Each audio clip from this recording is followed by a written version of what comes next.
নমস্কার বন্ধুরা, মুনিয়ার রন্ধনশৈলী চ্যানেলে আপনাদের সবাইকে স্বাগত।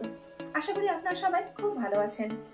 পাস্তার নাম শুনে আমাদের ছোট থেকে বড় সকলের কিন্তু জিভে জল চলে আসে, সেটা সন্ধ্যেবেলার জল খাবারই হোক অথবা রাত্রের খাবার। তবে এই পাস্তা কিন্তু নানান রকমের শেপ আছে আর তার আলাদা আলাদা নামও আছে, আর এগুলো নানা রকম ভাবে তৈরিও করা হয়ে থাকে। আর আমরা বাঙালিরা নানান রকমের নিত্য নতুন খাবার খেতে কিন্তু ভীষণ পছন্দ করি। বন্ধুরা, আজকে তৈরি করবো অরিকেটে পাস্তা।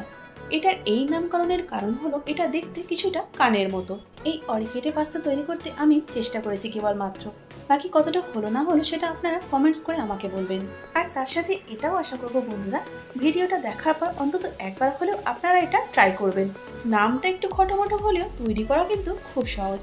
আপনারা অত্যন্ত সহজে এটা বাড়িতে তৈরি করে ফেলতে পারবেন। বন্ধুরা, আমি আপনাদের জন্য সেই রেসিপিগুলো নিয়ে আসি যেগুলো আমি তৈরি করার সাথে সাথে আপনারাও যেন কোনো অসুবিধা ছাড়াই তৈরি করতে পারেন। চলুন রেসিপিটা শুরু করা যাক। পাস্তাটা তৈরি করার জন্য এখানে আমি 1 কাপ ময়দা নিয়েছি।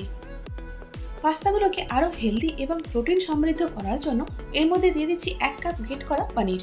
পনিরের সঙ্গে এখানে দিয়ে দিচ্ছি 1 কাপ সেদ্ধ করে নেওয়া স্ম্যাশ করে নেওয়া আলু। এখন দিয়ে দিচ্ছি 1 চামচের মতো নুন।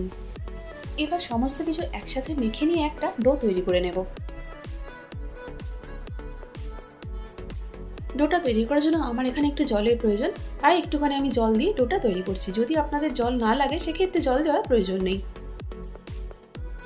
বন্ধুরা দেখুন, এখানে আমার ডোটা তৈরি হয়ে গেছে। এবার এটাকে চাপা দিয়ে রেখে দেব।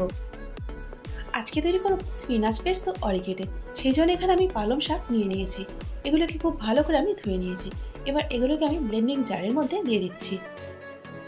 এবার পালং শাকের সাথে এখানে দিয়ে দিচ্ছি 6-7 কোয়া রসুন, দিয়ে দিচ্ছি 1 চা চামচ লেবুর রস। লেবুর রসের সাথে এখানে দিয়ে দিচ্ছি 1 চা চামচ লেমন জেস্ট।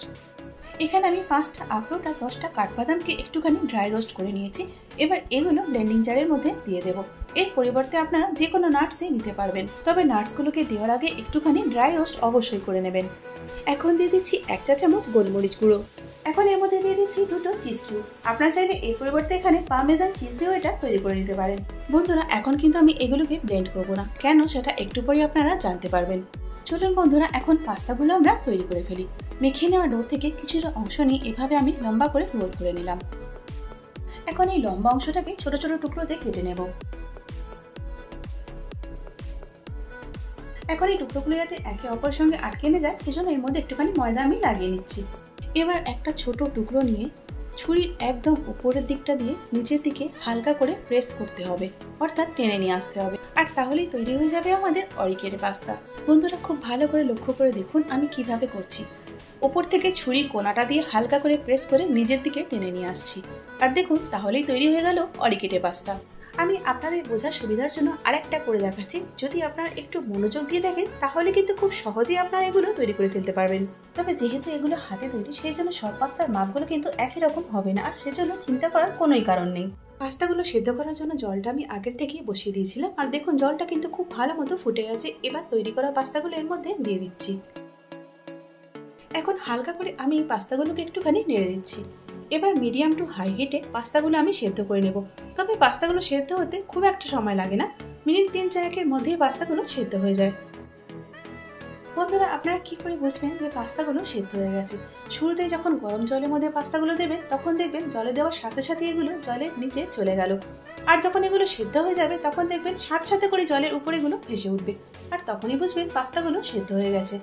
দেখুন বন্ধুরা, পাস্তাগুলো সেদ্ধ হয়ে গেছে বলে এগুলো জলের উপর ভেসে উঠেছে।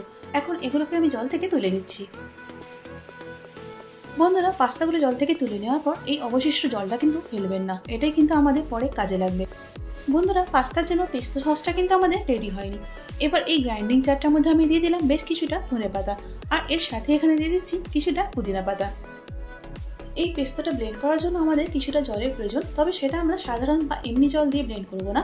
পাস্তা সেদ্ধ যে জলটা আছে সেটা দিয়ে আমরা এটা ব্লেন্ড করে নেব, আর সেই জন্য কিন্তু আমি শুরুতে ব্লেন্ড করিনি। এখানে পেস্তো সসটা ব্লেন্ড করা হয়ে গেছে। চলুন এবার পাস্তাটা তৈরি করে নিই। এখন প্যানের মধ্যে দিয়ে দিচ্ছি হোয়াইট বাটার 2 টেবিল চামচ। আপনারা এটা রেগুলার বাটার বা অলিভ অয়েল দিয়েও তৈরি করে নিতে পারবেন। এখন প্যানের মধ্যে আগে থেকে তৈরি করে রাখা পেস্তো সসটা ঢেলে দিচ্ছি। 1/2 কাপ পাস্তা সেদ্ধ জল দিয়ে জারটা আমি একটুখানি ধুয়ে নিয়েছিলাম, এখন সেটাই দিয়ে দিলাম। পাস্তা তৈরি করার সময় শুরুতেই আমরা নুনটা দিয়েছিলাম, এখন এখানে পেস্তোর জন্য পরিমাণ মতো নুনটা দিয়ে দিচ্ছি। নুনটা দেওয়ার পর এখন পেস্তোটা ভালো করে একবার নাড়িয়ে দিচ্ছি। এবার এই পেস্তো সসটাকে মিনিট 2-3-এর জন্য একটুখানি ফুটিয়ে নেব।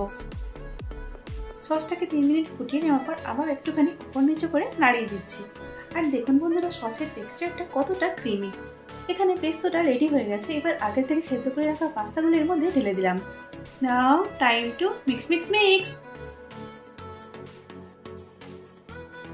বন্ধুরা, এখানে অরিগেনো পেস্তো কিন্তু তৈরি হয়ে গেছে। চলুন এবার এটাকে গরম গরম পরিবেশন করি। বন্ধুরা দেখুন, এখানে আমি অরিগেনো পেস্তো কিন্তু পরিবেশন করে দিয়েছি। আর আপনাদের কি একবারও মনে হলো ভিডিওতে যে এটা তৈরি করা খুব কঠিন? বন্ধুরা, আপনারা নিশ্চয়ই টমেটো সস বা হোয়াইট সস পাস্তা অনেকবারই ট্রাই করেছেন। এবার ট্রাই করে ফেলুন একদম নতুন স্বাদের অরিগেনো পেস্তো। আর আমাকে কমেন্টস করে জানাতে ভুলবেন না আপনাদের এটা কেমন লাগলো। এছাড়াও ভিডিও সংক্রান্ত কোনো প্রশ্ন যদি আপনাদের থেকে থাকে সেটাও কিন্তু কমেন্টস করে জানান। আশা করি আজকে এই ভিডিওটা আপনাদের ভালো লেগেছে। যদি ভালো লেগে থাকে তাহলে একটা লাইক করে দিন, আর তারই সাথে বন্ধুবান্ধব এবং পরিজনের মধ্যেও শেয়ার করে দিন। আর এরকমই নতুন নতুন এবং ইউনিক রেসিপির জন্য আমার চ্যানেলটাকে সাবস্ক্রাইব করে আমার পাশে থাকুন। তার সাথে বেল আইকনটা প্রেস করে দিন, যাতে করে আমার পরবর্তী ভিডিওর আপডেটটা সবার আগে আপনি পেয়ে যান। এতক্ষণ সঙ্গে থাকার জন্য অনেক ধন্যবাদ।